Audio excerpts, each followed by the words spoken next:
agama Islam hanya segelintir orang.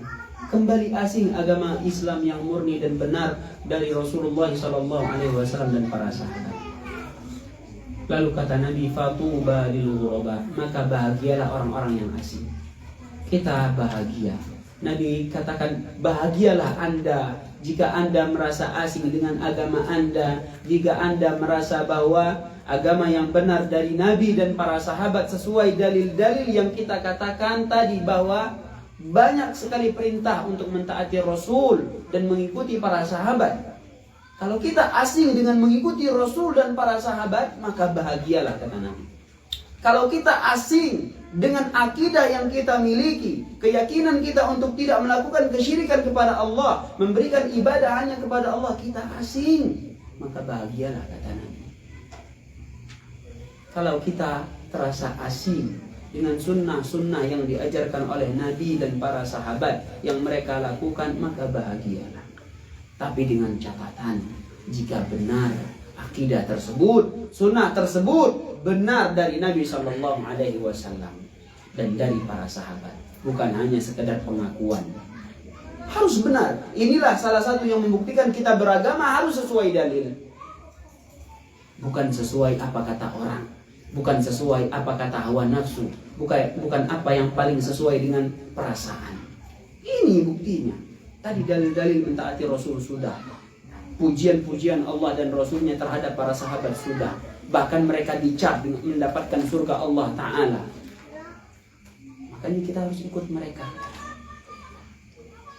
Kemudian ada lagi hadis Nabi SAW yang juga dengan tegas ketika ada perselisihan, perpecahan, banyaknya fitnah di akhir zaman, Nabi dengan tegas katakan, alaikum bisunnati wa sunnatil khulafa'ir rasyidin al-mahdiyyin. Hendaklah atas kalian untuk berpegang dengan sunnahku, kata Nabi, dan sunnah para khulafa'ur rasyidin yang mendapatkan petunjuk Nabi SAW. Abdu 'alaiha bin nawajid, gigitlah sunnah tersebut dengan gigi geraham. Nabi SAW yang sampaikan. Di masa-masa akhir zaman, fitnah sudah tidak tanggung begitu banyak dan goncangan di dalam agama sangatlah tersebar. Ada fitnah dan goncangan syahwat, ada yang namanya syubhat, sangat banyak. Maka solusi dari Nabi berpegang dengan sunnah Nabi dan sunnah para sahabat. Ya, seperti yang Nabi SAW juga sampaikan, sataftariku ummati ala 73 firqah. Umatku akan berpecah menjadi 73 golongan. Sangat banyak 73, saudara-saudari. Mungkin sebagian ada yang mengikuti hawa nafsunya, ada yang mengikuti kiainya, ada yang mengikuti orang yang paling banyak followernya. Banyak perpecahan terjadi. Lalu kata Nabi, kulluha finnar, seluruhnya di neraka. Nabi yang sampaikan ini, bukan kita yang menuduh, maka kita imani apa yang disampaikan oleh Nabi. Kulluha finnar, kita imani. Tidak sah syahadat kita bahwa Nabi Muhammad adalah Rasulullah, utusan Allah, tidak sah kalau kita tidak percaya berita dari Nabi SAW. Enggak sah syahadat kita.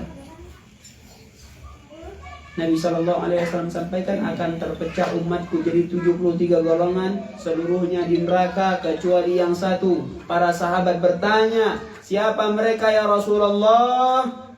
Ma ana alaihi wa ashabi. Mereka adalah apa yang aku berada di atasnya dan para sahabatku.